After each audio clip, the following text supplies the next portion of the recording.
Okay class, today we will be learning about the War of 1812.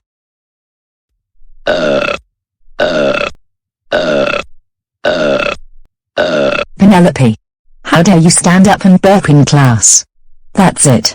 Get your butt to the principal's office right now.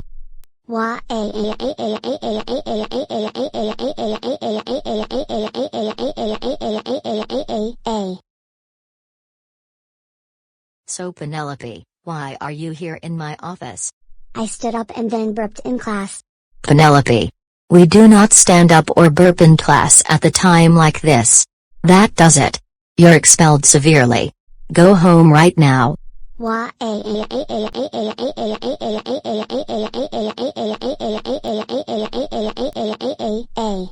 Penelope.